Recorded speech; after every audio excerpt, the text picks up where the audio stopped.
నిర్గమాకాండము 26వ అధ్యాయము. మరియు నీవు 10 తెరలతో ఒక మందిరమును చేయవలెను.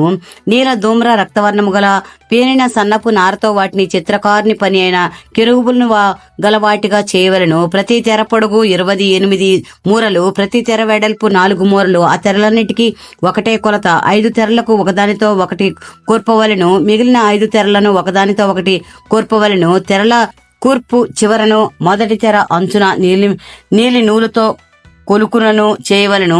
రెండవ కూర్పు నందలి వెలుపలి తెర చివరను అట్లు చేయవలను. ఒక తెరలో 50 కొలుకులను చేసి ఆ కొలుకులు ఒకదానికొకటి తగులుకున్నట్లు ఆ రెండవ కూర్పు నందలి తెర అంచున 50 కొలుకులను చేయవలను. మరియు 50 బంగారు గుండీలను చేసి ఆ గుండీల చేత ఆ తెరలను ఒకదానితో ఒకటి కోర్పవలను. అది ఒకటే మందిరమగును. మరియు మందిరము పైని గుడారముగా మేక వెంట్రుకలతో తెరలు చేయవలను.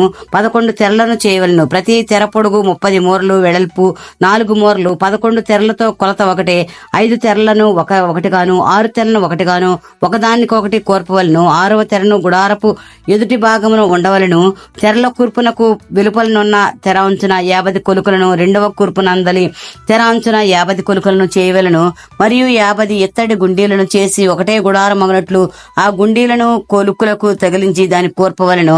ఆ గుడారపు తెరలలో మిగిలిన వ్రేలాడు భాగము అనగా మిగిలిన భాగము తెర మందిరము వెనుక ప్రక్క మీద వ్రేలాడవలను. మరియు గుడారపు తెరల పొడుగులో మిగిలినది ఈ ప్రక్కను ఒక మోరయు ఆ ప్రక్కను ఒక మోరయు మందిరమును కప్పుటకు ఈ ప్రక్కను ఆ ప్రక్కను దాని ప్రక్కల మీదే వ్రేలాడవలను. మరియు ఎర్ర రంగు వేసిన పొటేళ్ల తోళ్లతో పైకప్పును దానికి మీదుగా సముద్ర వత్సల తోళ్లతో పైకప్పును చేయవలను. మరియు మందిరమునకు తుమ్మకరతో నిలువు పలకలను చేయవలను. పలక పొడుగు 10 మూరలు, పలక వెడల్పు 3.5 ఉండవలను. ప్రతి పలకలో ఒకదానికొకటి సరైన 2 కుసులుండవలను. అట్లు మందిరపు పలకలన్నిటిని చేసి పెట్టవలను. 20 పలకలు కుడివైపున అనగా దక్షిణ దిక్కున మందిరమునకు పలకలను చేయవలను.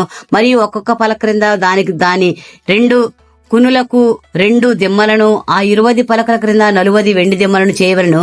మందిరపు రెండవ ప్రక్కను అనగా ఉత్తర దిక్కున ఒక్కొక్క పలక క్రింద 2 దిమ్మలు, 20 పలకలను, వాటి 40 వెండి దిమ్మలు ఉండవలను. పడమటి తట్టు మందిరము యొక్క వెనుక ప్రక్కను 6 పలకలను చేయవలను. మరియు ఆ వెనుక ప్రక్కను మందిరము యొక్క మూలలకు 2 పలకలను చేయవలను. అవి అడుగున కూర్చబడి శిఖరమున మొదటి ఉంగరము ధనుసుక ఒకదానితో ఒకటి అతికింపబడవలను. అట్లు ఆ రెండిటిని ఉండవలను.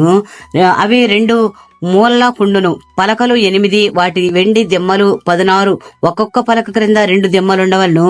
తుమ్మకారతో అడ్డకర్రలను చేయవలను. మందిరము యొక్క ఒక ప్రక్క పలకలను 5 అడ్డకర్రలను, మందిరము యొక్క రెండవ ప్రక్క పలకలకు 5 అడ్డకర్రలను, పడమటి వైపున మందిరము యొక్క ప్రక్క పలకలను 5 అడ్డకర్రలను ఉండవలను.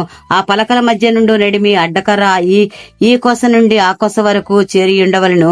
ఆ పలకలకు బంగారు రేకును పొదిగించి వాటి అడ్డకర్రల నుండి వాటి ఉంగరములను బంగారుతో చేసి అడ్డకర్రలకును బంగారు రేకును పొదిగింపవలను. అప్పుడు కొండ మీద నీకు కనపరచబడిన దాని పోలిక చొప్పున మందిరమును నిలవబెట్టవలను. మరియు నీవు నేల ధూమ్ర రక్తవర్ణము గల ఒక అడ్డతెరను పెరిన సన్న నారతో చేయవలను. అది చిత్రకారుని పని అయిన కెరూబు గలదిగా చేయవలను. తుమ్మకరతో చేయబడి బంగారు రేకు పొదిగిన 4 స్తంభముల మీద దాన్ని వేయవలను. దాని వంకలు బంగారువి, వాటి దిమ్మలు వెండివి.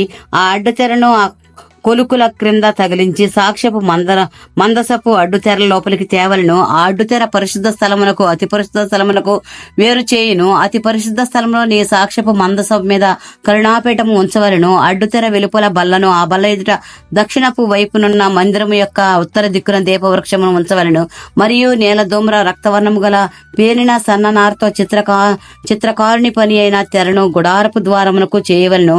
ఆ తెరకు 5 స్తంభములను తుమ్మకరతో చేసి వాటికి బంగారు రేకు పొదిగింపవలను. వాటి వంపులు బంగారువి, వాటివి 5 ఎత్తడి దిమ్మలు పోతపోయవలను.